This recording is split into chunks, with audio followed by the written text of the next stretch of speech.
Hello everyone, it's Joseph and your boy Jet Black the One Only here with another exciting live stream. Today is August 20th, 2019. Today I'm going to talk about my day and I'm going to talk with you on the live chat. If you guys have any questions, discussion topics, or just want to talk about your day, feel free to pop into the live chat and hit up your boy. Sorry about the delayed start to the live stream. I just finished writing a story for Superpower Battles Volume 6. It's actually a pretty sad story. It's not necessarily that like the bad guy wins in the end, but it's one of those stories where good and bad is kind of subjective, and I feel like there are a lot of stories where good and bad is subjective, but the ending doesn't necessarily reflect it. You know what I mean? Like a lot of times, the villain and the hero could be equally justified in what they're doing, and neither one really be right or wrong. But then the hero ends up overcoming in the end, and they're seen as a hero. In this case, for the story that I wrote today, it's a situation where the two are morally ambiguous. Even though one is known as a supervillain, still the choices provided for the hero and the villain are kind of up in the air. And in the end, even when the hero succeeds, do they really? You know what I mean? And even the world, in response to the hero's actions, is just kind of like eh. And I find it really interesting. It's a very bittersweet kind of story, and it's going to be very different. What I'm going to be doing for Superpower Battles Volume 6, by the way, Volume 5 is already published. I still haven't done an official video titled like Superpower Battles Volume 5 is now on sale. I need to, but it's been published for a little bit now. Definitely feel free to check it out. I definitely am proud of it. And Beth says Volume 5 is like the best Superpower Battles book that I've written so far.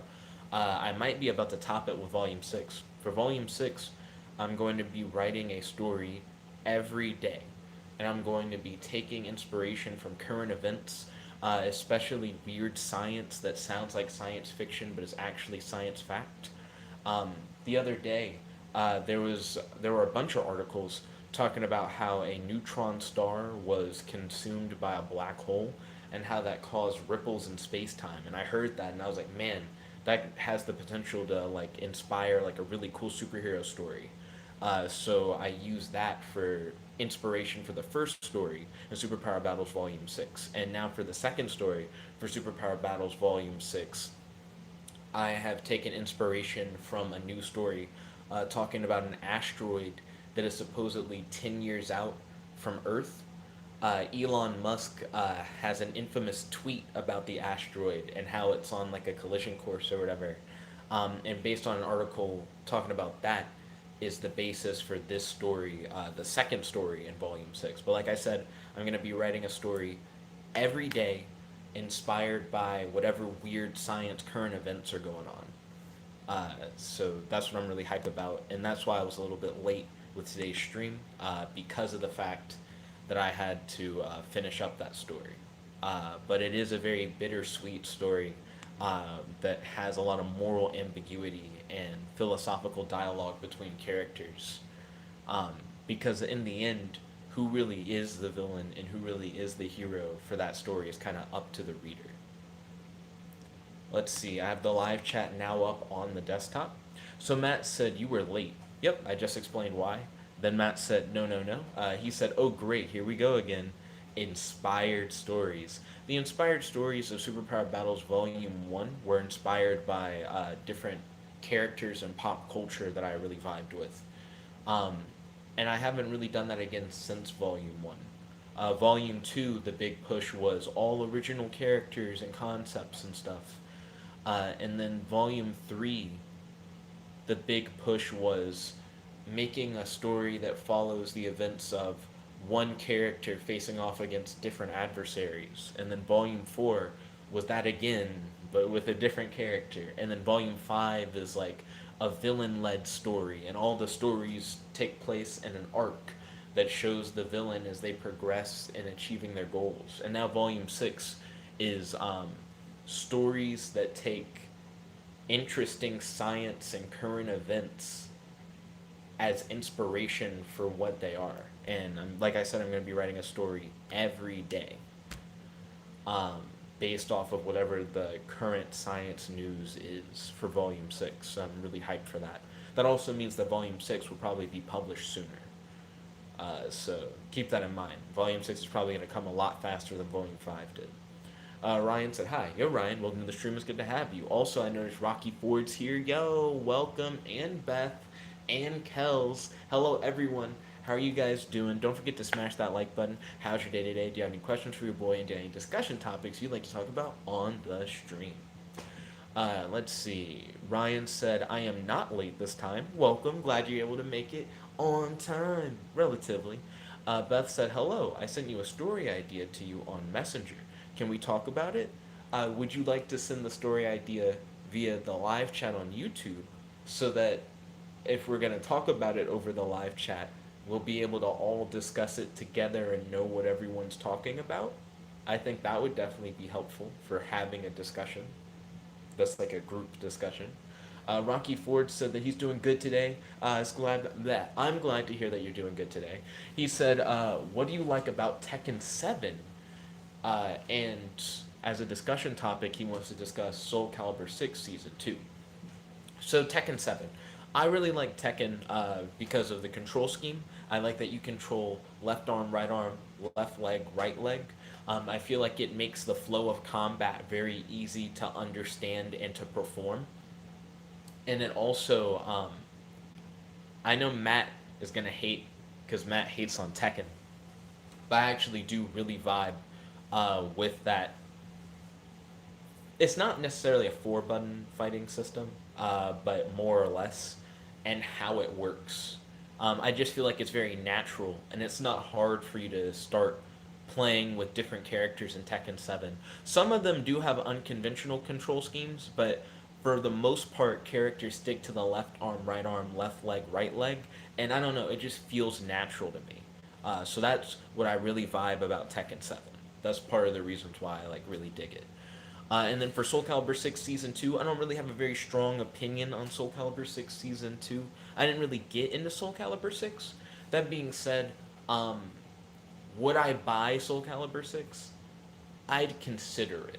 I like the fact that you can create your own custom characters, and I feel like if I had Soul Calibur 6, I would probably do videos on it where I created different characters from Superpower Battles volumes inside of Soul Calibur. And I would like talk about characters while playing as them in the game and stuff like that. I think it'd be really fun. Also, if I got Soul Calibur 6 and I got online on my PS4, then we could battle OCs online. So you guys could make your own original characters in Soul Calibur 6. I could make my own original characters in Soul Calibur 6. And we could battle them out and see whose OCs would beat each other. I kind of want to do stuff like that once I get Dragon Ball Xenoverse 2. I already have Dragon Ball Xenoverse 2 for PS4. But I want to get it for Google Stadia because on PS4 you can't stream Xenoverse 2 on YouTube. You can only stream it on Twitch for some reason. On Google Stadia, they're designing Stadia to make it where you're able to stream any games that you're playing. So fingers crossed that I can get it on Google Stadia, which it is supposed to come out for, and that I will be able to stream it on Google Stadia. So yeah, let's see. Beth said, "Hi Jet, how are you? Fantastic as always. Thank you for asking." Bum, how are you today, Beth? We've kind of already talked, so it feels like you're having a good day today, but we'll see. You never know. Matt said, or it's just very vague and not actually interesting. So Matt's talking about the moral ambiguity thing. So it doesn't really have to do with vagueness, Matt. The moral ambiguity doesn't come from a situation that isn't heavily described. It comes from a situation that actually is very heavily discussed.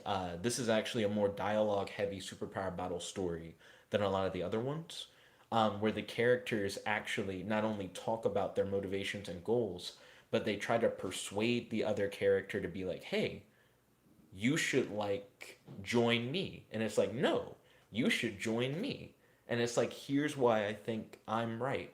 Here's why I think I'm right. But from a moral standpoint, neither of them are really wrong. Like, you could pick a side and no one would be like, you picked the evil side. You know what I mean? And I think that's a big part of what I like about the story is the moral ambiguity and the fact that it's not just morally ambiguous on a surface level, because there are plenty of superhero stories that seem morally ambiguous, but then once the hero overcomes the villain, everyone treats the hero like they did something heroic. Like, oh man, if you hadn't have done that thing, we all would have been screwed over or whatever. And in this, the response to what the hero is has done is also kind of divisive. You know, some people really vibe with it. Some people are like, and in the end, the response is kind of meh, and the hero is left wondering whether or not they really did the right thing. And that's in large part what I really like about it. Ryan said, inspired by the movie, which was inspired by a book, which was inspired by a story one guy heard of in oral history, which is thousands of years old. Speaking of things that are like really old, there's a video on the Stussy S, which is that weird S graffiti mark that you guys see everywhere. If you've ever been to like a high school, if you don't know what I'm talking about, feel free to Google it. But there's a new video on YouTube talking about the Stussy S and the history of it and how you can source it back all the way to like the 1800s and potentially farther. But if I had a link to the video, I'd share it. But I'd highly recommend looking into that. When you said thousands of years old, Ryan, that's the first thing that came to mind, even though 1800s isn't thousands of years old. Kel said, hey, I have the 3 sentence description of Ruston, the character I talked about yesterday. Yo, feel free to share that 3 sentence description. I'm always down for OC battle. Also, Matt has been desperately waiting for someone to show up and defeat Shadow Darkgale. So I'm curious to see if Ruston will be able to take down Matt's character. Beth said, I mean, all stories are inspired by something. To which then Matt replies, please stop with stories that have no time to bake. So I still don't understand where Matt's coming from. So Matt feels like if you write a story in a relatively short period of time, that it can't be good and there's no way for it to be good and blah blah blah blah blah. Uh, I don't know why Matt's such a hater. It's just in his blood, I guess. But just because a story is written in a day doesn't mean that the story is bad. Let's see. Ryan said, I had a shake and bake chicken for dinner today. And then he said, there was enough baking. Okay, that was his retort to Matt. Then Matt said, because Jet is lazy. I still don't see where you're coming from. Matt feels like if you write a story in a day, that means that you're lazy and that you can't just put real time into a story. And bruh bruh bruh bruh bruh. But I feel like Matt's a very critical person to not be someone who's regularly writing and sharing content. It just seems like you can kind of say whatever you want when you're not also doing it. Because it's not like people can look at your stuff and have like some kind of comparator and be like, oh, well, yeah, because see, Matt puts a lot of time into his story, and you can see from reading his story because he's not really sharing anything. And I'm not saying you have to be a creator to be a critic, but I do feel like you criticize a lot to not actually make anything. Beth said, stories are stories. Matt, you can bake if you want to. This is your life. Matt said, Tekken 7 that Jet likes. Just law. Only law. That's all he ever does. Jet doesn't even know buttons and moves properly. So that's another thing that Matt kind of hates on. So I do main law in Tekken 7, and I pretty much only play law in Tekken 7. In regards to what he's talking about with Jet doesn't even know buttons and moves properly, a lot of times I refuse to look at command lists for fighting games. So instead of looking over command lists, I kind of just get a feel for different moves. I experiment with different things, and I can feel out what to press in order to do what I need to do without necessarily knowing the buttons. So you could ask me to do a move, and if I know how to do the move, I'll do it from muscle memory. And then if you're like, tell me what you push to do the move, I'd be like, I guess I hit this and that, and you'd be like, how do you not know? And it's like, because I'm not really looking at the buttons. You know what I mean? I know what each button does individually, like left punch, left kick, left right kick. And then through experimentation, just over time, through playing different fights, I get a feel for the different moves, and I just kind of know how to do it without knowing how to explain how to do it. Let's see. So Beth said, story idea. Two people with superpowers dated a long time ago. One abused the other. The victim left and got revenge and killed her ex lover. She then goes through a redemption arc. So I feel like it's kind of a vague concept. So, what are the superpowers of the two people? Why does one of them abuse the other one? Why does the victim who left get revenge instead of, I don't know, just like telling the authorities or whatever? Well, it's you could get revenge by telling the authorities. Why do they get revenge by killing their ex rather than just telling the authorities that they got abused? Because that's like a crime. Um, I don't know. Those are like my main questions. So to restate it, what are the powers of the two people? Why does one of the people abuse the other one? And why doesn't the victim just call the cops instead of becoming a murderer? Rocky Ford said, in Soul Calibur 6, character creation is fun. Yeah, I agree with that. Matt said, Soul Calibur 6 is cool. It's the first Soul Calibur that I feel really makes sense to play. Interesting. Matt, why do you feel like Soul Calibur 6 is the one that makes sense to play? Is it just because it's the latest one? And then why do you feel like it's the only one that makes sense to play? Kel said he can create a virus that will slowly turn anyone it infects into a clone of him. This is Kel's talking about the character that he created for his webcomic poker game. Matt said, Jet, Xenoverse is dead. Nobody will play it. It isn't even really a fighting game.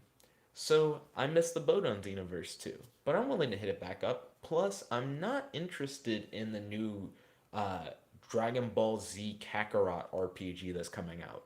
I would have preferred that if they were going to go a route like the Dragon Ball Z Kakarot RPG, that instead of you playing as Goku, you play as a creative character who lives in the world of Dragon Ball. And instead of it being like Xenoverse, where it's like, oh, you're time traveling to all these different events, it's like, no, time has been altered. Your character now exists, but they're not moving through time to get from event to event. They just live in that world, and your character explores that world during the series of Dragon Ball Z and becomes involved with different characters and scenarios. I think that would have been cooler than playing as Goku, personally. But anyways, while people are playing Dragon Ball Z Kakarot, I'm going to be playing Xenoverse 2. At least that's my goal. Rocky Ford said, how come Soul Calibur 6 went back in time to Soul Calibur 1 and Soul Calibur 2? I imagine it's probably very similar to why Mortal Kombat 9 kind of did a weird reboot thing where it was like, okay, times changed and now it's essentially the beginning again. And dun, dun, dun, dun. It's to make it easier for new people to jump in without necessarily resetting your numbering. That being said, Mortal Kombat 9 is normally referred to as Mortal Kombat whatever year it came out in, but it still chronologically is 9 and the game after it is 10. But I feel like Soul Calibur 6 is just trying to do a similar thing. It helps attract people in and not intimidate people with a number if they know that the story of the game actually is taking like a step back to make sure that people understand what's going on. Kel said the virus evolves over time, meaning that it starts off having to be transferred through bodily fluid, but will grow to move through touch, water, and air. Interesting. When you say that the virus of your character, Kells, evolves over time, is it something that your character evolves as they get better, like as they get stronger? Or are you saying it evolves over time after it's transmitted? Like first you transmit it to another person through body fluid, then that person transmits it to another person through touch, and then through water and air, etc., etc. Like in what way is it evolving? And then Kel said he has super strength, speed, and can also create invisible compressed air bubbles that can either explode or hit the opponent with them as if they were iron balls. That invisible compressed air bubble thing is actually something that I used recently in a superhero story. In the story that I wrote yesterday, Lightstone versus Laseron, Lightstone has an ability like that. It's called Air Bomb. Great minds think alike. We're on a very similar wavelength. Let's see. Ryan says story idea. Jet and Beth watch Nanete. So what is Nanete, Ryan? I imagine it's on Netflix. I saw that you sent a message that was like, "Do you have access to Netflix?" I haven't really had a chance to reply yet because I've been writing ever since I like got off work and finished exercising and showering and everything. Matt said, "Because it's the tales of two swords, forever retold." I'm not sure if that's Matt's response to Rocky Ford's answer. I mean, Rocky Ford's question about how come Soul Calibur 6 went back in time to Soul Calibur 1 and 2. I think that is Matt's response to Rocky Ford. It makes the most sense looking at the timestamps. Beth said, Kells, I love your OC power. My OC, Cytoxica, can induce diseases and kill people with poison farts.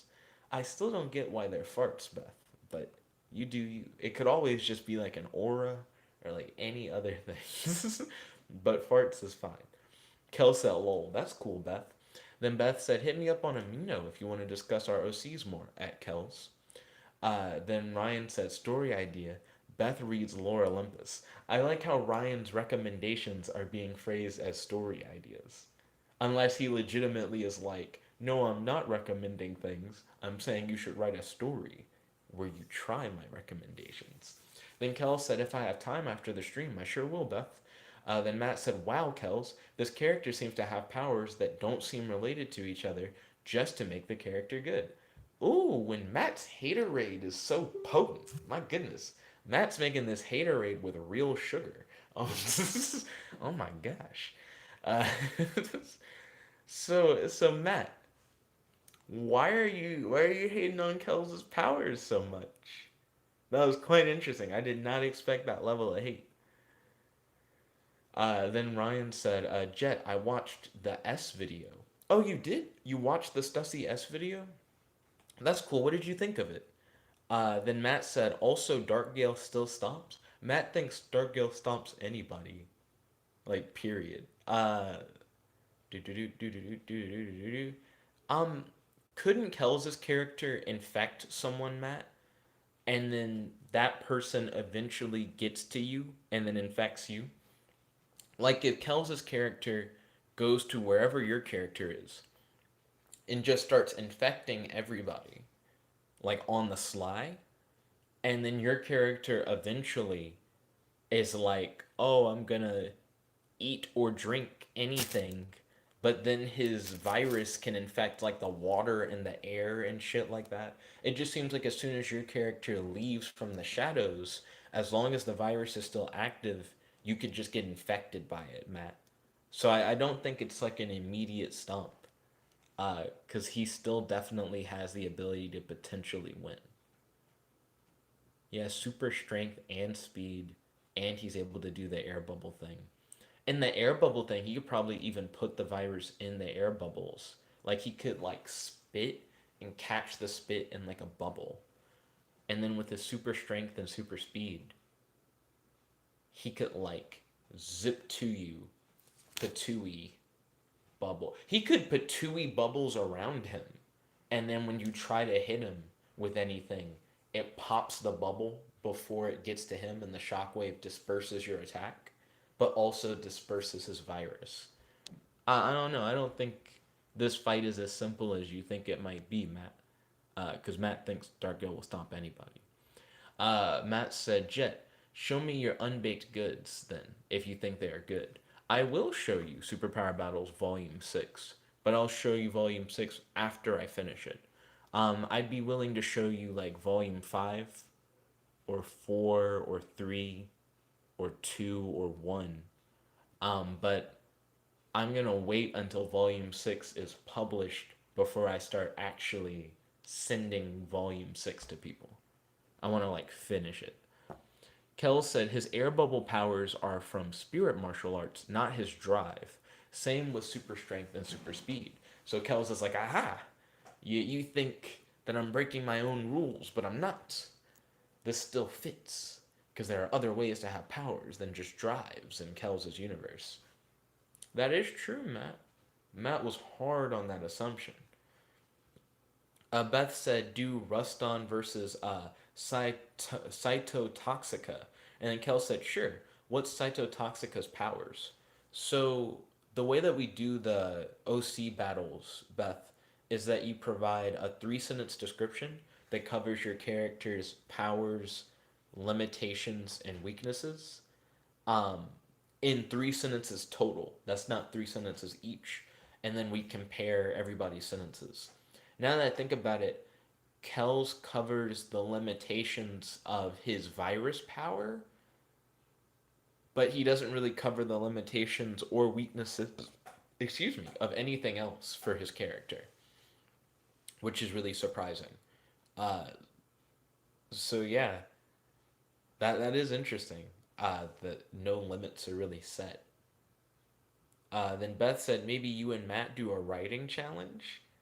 Is this about to be an anime? Also, would anyone watch that? Like, would anyone watch an anime that was instead of two people settle their differences through a card game, or two people settle their differences through like a superpowered fight, or two people settle their differences using weird spinning tops?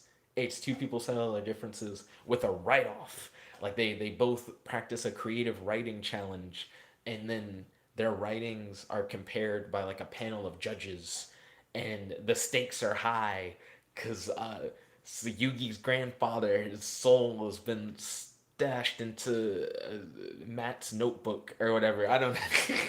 I could see like a very silly anime kind of thing happening from that.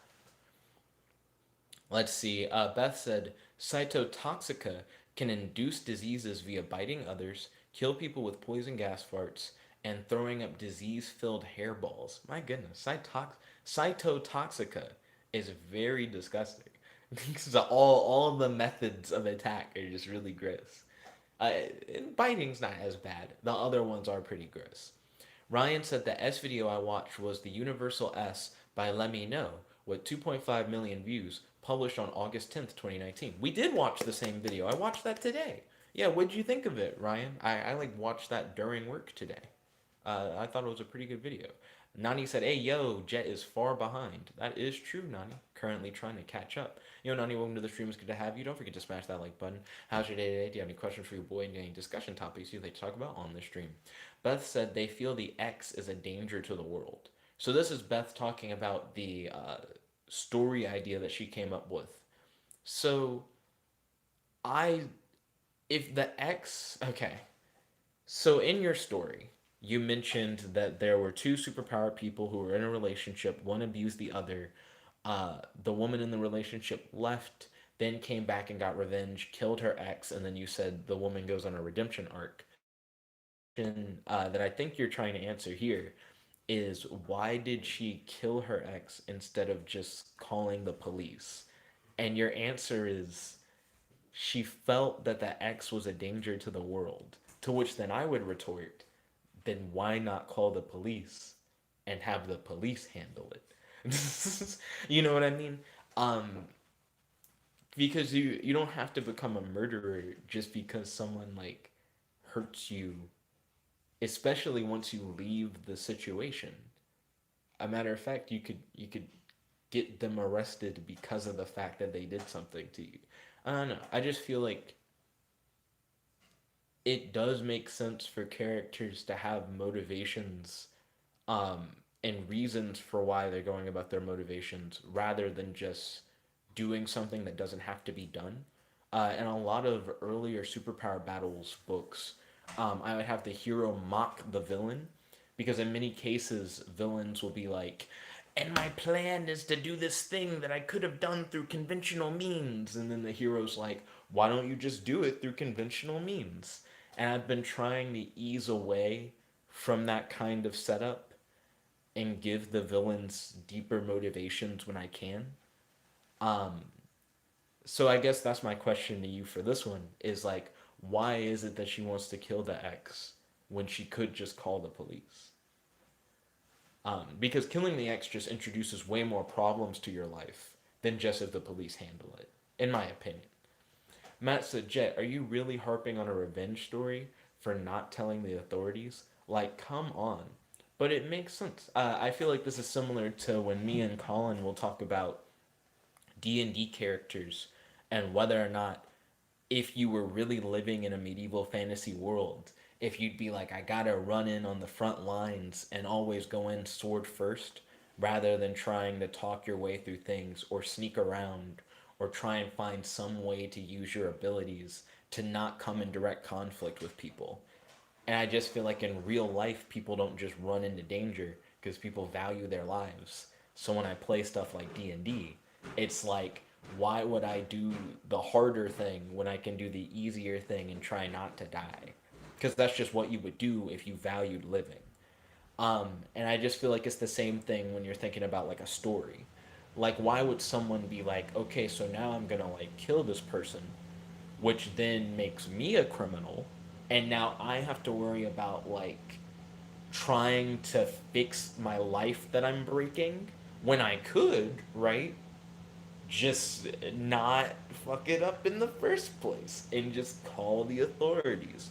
And it's not hard to explain because you can just have a reason in your story.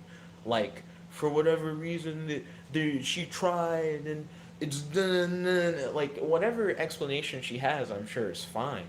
I'm just asking if there is one. And if there isn't one, then why wouldn't she just call the police? It's not like a shit on, it's just like a question, you know? Something would, I imagine, compel someone to go that far. Because otherwise, why would they? Ryan hitting us up with these big dick jokes. Then Beth said the villain uses hypno powers to abuse the victim.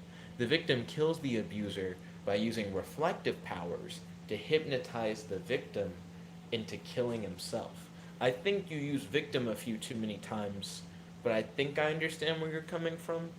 So, if I understand you correctly, your story idea involves two superpower characters who are in a relationship. The man abuses the woman in the relationship, the woman leaves. The man, I guess, hunts her down and tries to make her kill herself using hypno powers, in which then the woman uses her reflect ability to cause the man to hypnotize himself and kill himself. To which then afterwards the woman goes on a redemption arc.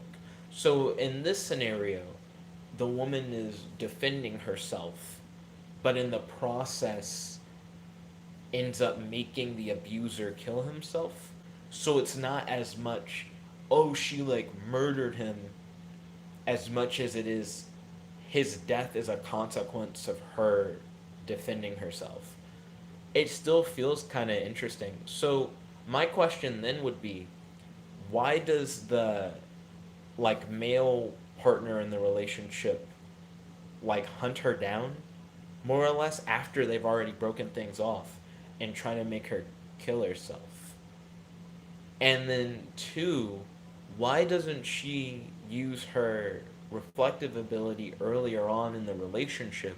You know, if he's abusing her using hypnosis powers and she's aware of it and she just always has the power to just be like, nope, and not be affected by it, then why does she allow it to happen more than even one time? I can understand if someone caught you by surprise and you're like, oh shit, I guess I'm hypnotized.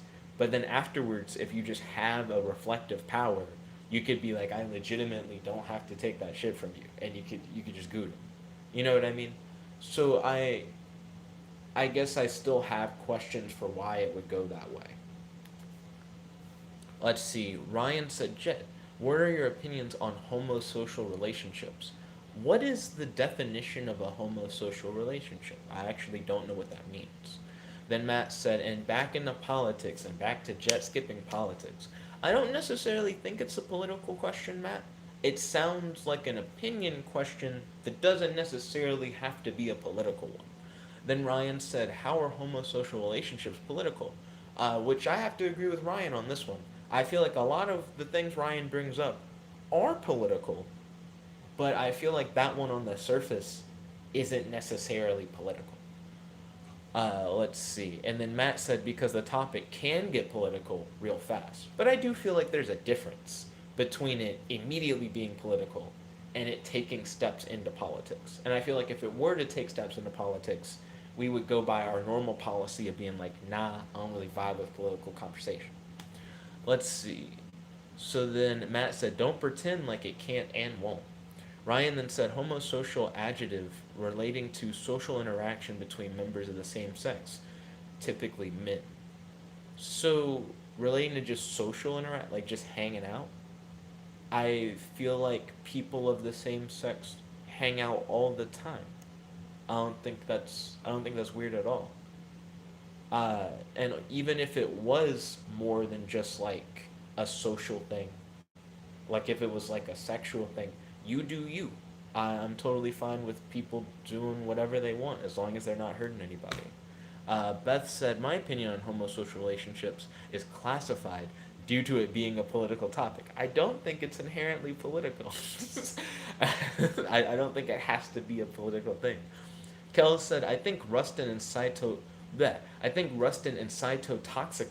are pretty even, but Rustin can gain the upper hand with his speed and strength. Now, I will say that Rustin's virus power turns people into him. So I imagine if he infects Cytotoxica, it essentially is game, but how quickly does the virus spread? And when you say it spreads through body fluid, would he have to like spit in her mouth? Or does he just have to spit on her? Like, how does he. Like, if body fluid touches skin, is that game? Or what? And then with Cytotoxica, her farts are described as just killing people. Like, if her poison farts just kill you, then it just seems like a thing where Ruston can run up and try to spit on her, but if she's already farted, then he runs in, takes a whiff, and like dies. You know what I mean? I just feel like her virus, it's not even really a virus. Her poison just sounds like a more instant KO than the infection is. And I think it also depends on how rampant the infection is. I think Rustin's best ability is that he can potentially spread his virus by running around at super speed and like spitting in people's food and stuff like that and getting this virus to just spread among a whole bunch of people in a community until the virus ramps up and becomes just airborne. And then if your opponent happens to be in that area, they're just likely to catch it without you ever having to interact with them. But I think if Ruston is like, my advantage is strength and speed, and tries to rush Cytotoxica, it's likely that he could just get farted on and potentially just die. Let's see. Ryan said homosocial relationships are any type of relationships between men, like friendship. Friendship is, he said, friendship is too political now, guys. Yeah, like, I don't, there's nothing wrong with multiple people of the same sex being friends and hanging out, like I said earlier. And even if it is more than that, as long as nobody's hurting anybody, it's whatever's cool with me, dude. Then Matt said yes. Kel said the virus evolves over time after the activation of the ability, and every time he deactivates his ability, it starts back at square one. Interesting. Then Ryan said homosociality means same sex relationships that are not of a romantic or sexual nature, such as friendship, mentorship, or others. Oh, okay, cool. I mean, even if it was of like a romantic or sexual nature, that's still totally fine as well. But yeah, relationships are cool in general as long as no one's hurting anyone. Matt said, for his infection to get to Darkgale, it would have to develop fast enough to quickly infect him before he goes into the shadows. See, I don't think that's necessarily the case, Matt. So, unless you know exactly where Ruston is, I don't think you're just going to get him because you can dip into the shadows. Because Ruston can rush into like whatever area you're in, infect someone or something like an animal. Does it work on animals? I actually don't know. But he could infect someone in the area and then let the virus continue to develop in that person as he's just not there. Like he can rush in, infect someone, dip, and then as long as at some point you get out of the shadows in that area after the virus has become airborne, you just get infected. You know what I mean? He doesn't have to sit around while you're in the shadows and wait for you to like shadow spike him. He can dip in and dip out, and then you just kind of have to make sure you don't exit the shadows in an infected area. But how do you know if an area is affected ahead of time or not? Because none of your powers really let you do that. Then Matt said, once Darkgale is in the darkness, he never has to leave. Also, shadow merging is instantaneous. So, Matt, in your 3 sentence description, here are a few things that you don't mention, but you mention a lot during the fights that I don't think count. So, number one, I don't think darkness is just like a dimension. I don't think you brought that up in your like 3 sentences originally. So, I don't count the darkness as this special dimension that has domain rules and prevents other people from entering it. I think that's a lot of extra that's just not included in your 3 sentences. Secondly, you're like, and then once he's in the darkness, he is forever sustained by the. It's like, no, that's also an extra thing that wasn't in your 3 sentences and doesn't have to be there. For the instantaneous merging, I think that actually was in your 3 sentences. That's totally fine. But you being like, it's a dimension with special rules and other people can't come in and like that wasn't in your 3 sentences. I don't think you should use that now as if it always was a part of your power. And it's not a thing where it's a domain with extra rules, and it's not a thing where you're unlimitedly sustained by darkness. Now, if you want to have those things for your character, you can redo your 3 sentences if you want to, but you should stick to whatever you decide and have your 3 sentence breakdown. But it doesn't make sense for you to be like, and also this, and also that, because it just violates the rules of how the Who Would Win OC battle works in the first place. So yes, please stop power gaming Darkgale with additional details that aren't actually included in his setup. Matt said, Jet, we are so far behind that you probably won't even read this before it is too late. Well, that's just not true. Hey, got that ass. Ryan said, got to get important topics at the beginning so Jet can actually read it. Ooh. Kel said, Darkgale unfortunately wins because he can just hide in the shadows and potentially insta-kill Ruston with a mouth spike. See, I don't know about that. I don't know. Let's dive a little deeper. Matt said, I never said that there wasn't really an explanation for Ruston to have his diverse powers.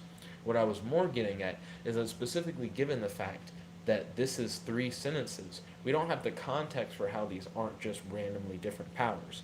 And within the world, it shows powers are just something you can just get without needing drives, really.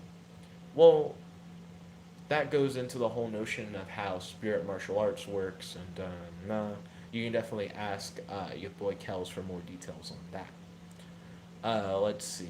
Then Beth said, I would be down for a writing challenge anime. I do think that kind of thing would be interesting. Then Ryan said, two people have a write-off.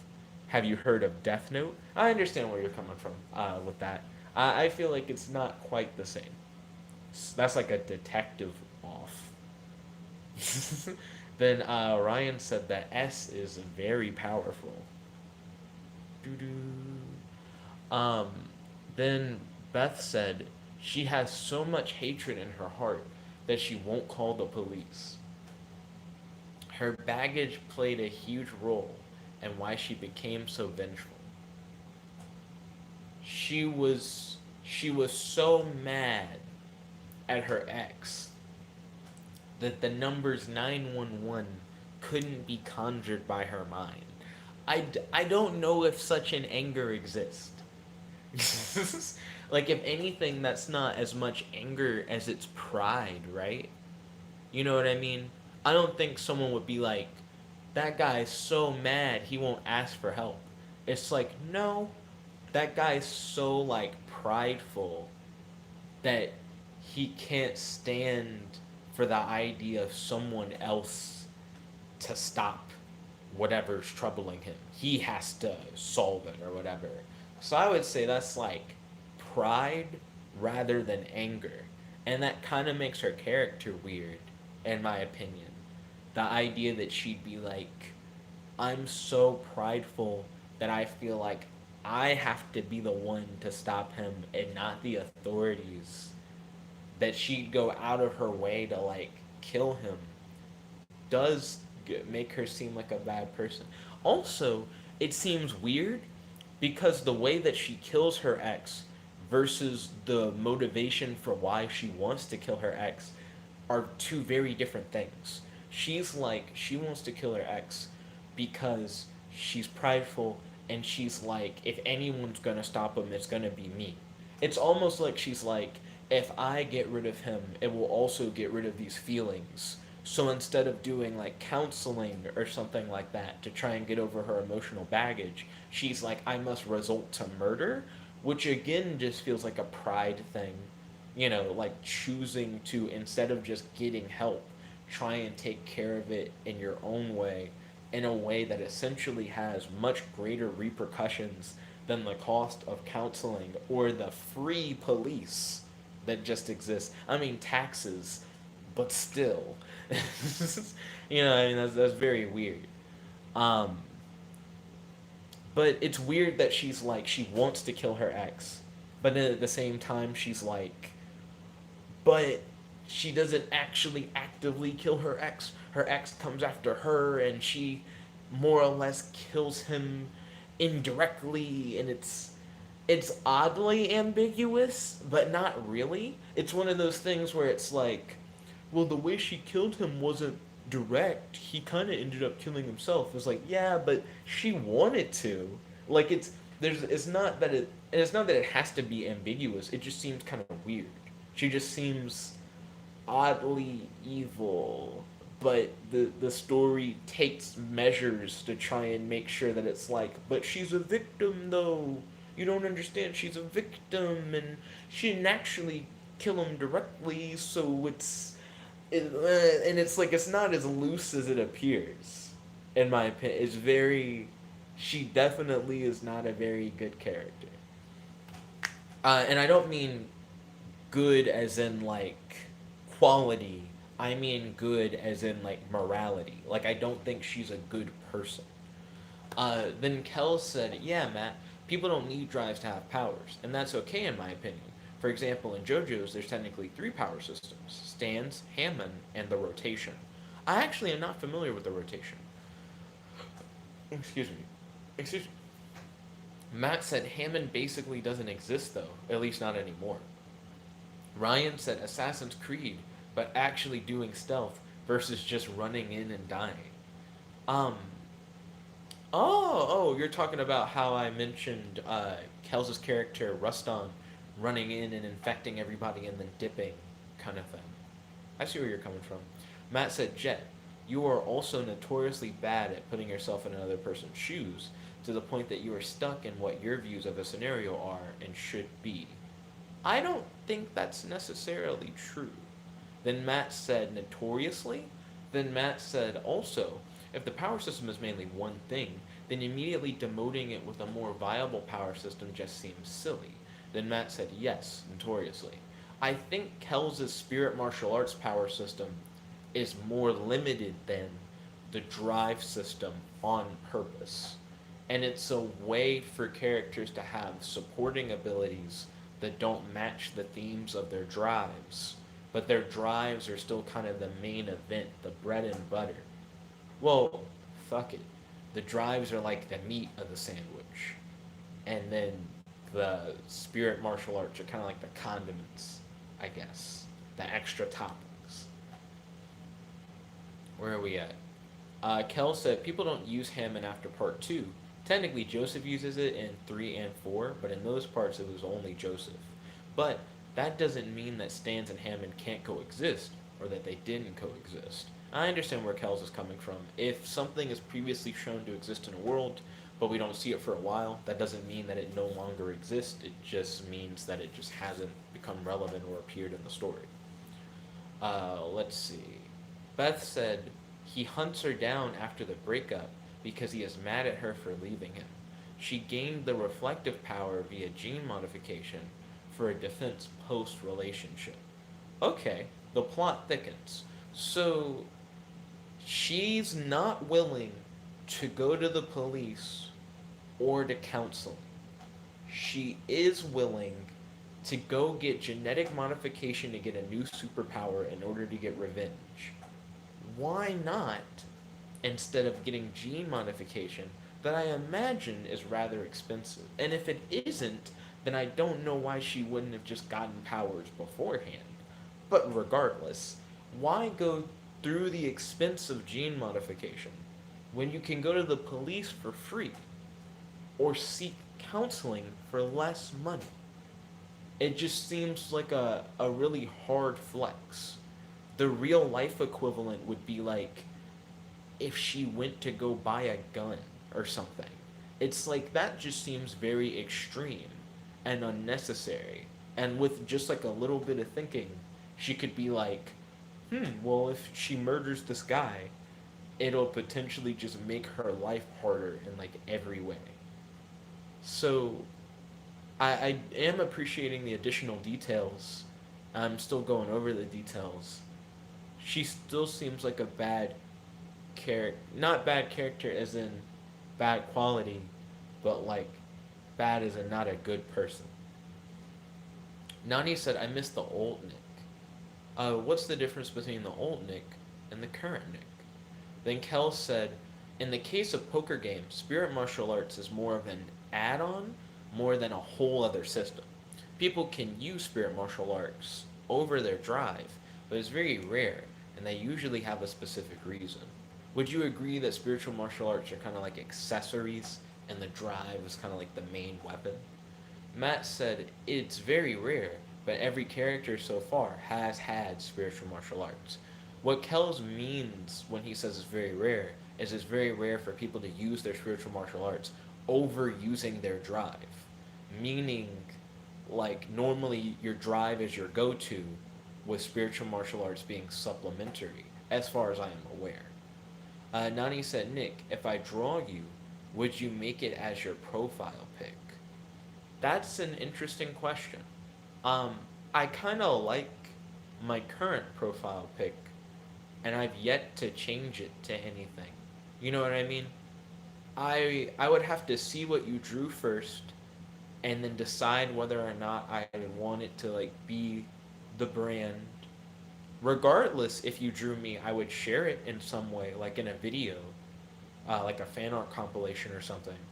And I would definitely be hyped for it. I don't know if it would necessarily become my profile pic. Kel said Ruston can explode air bubbles to uh, the chat scrolled by. Where we at though? Ruston can explode air bubbles to disperse the fart. He can also spread it through blood if spit doesn't work. Interesting. Their air bubbles are also really nice because they're invisible. Does Ruston have a range of where he can create the air bubbles, or can he create them wherever he wants? Like if you pointed at a Google Maps image of like here's like Wall Street, make an air bubble like in the middle of Wall Street, and he remotely, without being anywhere near Wall Street, can he just be like, boom, there's an air bubble right there, or not? Like, can he just kind of place them wherever he wants? Because I think that would be interesting. Kel said, Matt, I said it's rare to use spiritual martial arts over their ability. Not that it was rare to have spiritual martial arts at all, which is what I was saying earlier. Matt said, even if darkness isn't a special dimension, it's still a place that isn't the regular world. It isn't affected by something like the air. Then how do you breathe? You know, you know what I mean? Like, is how are you sustained in your darkness? We know that you have to be able to bare minimum not die immediately when you go in there, but that doesn't mean that all your amenities are taken care of. It's like if you had the power to teleport into like a vault. That doesn't mean that also the vault's full of all of the nutrients I would ever need, and I absorb the nutrients into my body, directly into my body. Like that's, please stop just adding more and more to it. Let's see. Ryan said, Jen, Is your homosocial relationship with me strengthened now that you know we have a homosocial relationship? So you're like, is our friendship stronger because I know that that friendship is a homosocial relationship? I don't think learning a new word made me go like strengthen friendship, one up to friendship. Still definitely friends. It didn't make it go down or anything, but I don't think it made it go up. Neutral, no change. Matt said darkness isn't something tangible, so merging with it makes you intangible. Does it really though? It just makes it where you're inside the darkness. I don't I don't necessarily agree that it makes you intangible. Kel said, Matt, I could potentially goot your guy by infecting someone else and have them spread it, so eventually you would know where's the original Rustin. I think he meant you wouldn't know where's the original Rustin. Matt said Darkgale never has to leave, and Darkgale could kill an entire city if need be. Why does he never have to leave? That's not in your three sentence thing. Please don't. Please stop saying that he never has to leave. That doesn't make any sense. Your guy doesn't have a power that's like, and he doesn't require food or water or anything else. Then Ryan said, no, the Assassin's Creed comment was about what you said about you and Colin discussing D&D. Oh, that makes sense. I see where you're coming from. And then Ryan said, but if y'all do want something actually political, try this. And then that says, I skipped that. I skipped that immediately. Matt said, Ryan, when does anyone want politics? Stop it. Then Ryan said, everything is political, always. And then Matt said, yes, so discuss nothing. Kel said, but if I get enough clones, you'd have to reveal yourself eventually. And with the invisible air bubbles, I could defend agents. I could defend agents, the shadow attacks. Defend against is what he meant. And with clones, I could defend against them for a bit. Hmm. I do think Matt would have to come out of the shadows eventually. I still don't agree that Matt's like, I am forever sustained. That doesn't make any sense, like, at all. Let's see. And then Ryan said, why would someone discuss nothing? Probably for some sort of existential debate on what is nothing. Matt said also when Rustin is allowed to have descriptions for their powers for clarification, but not Darkgale.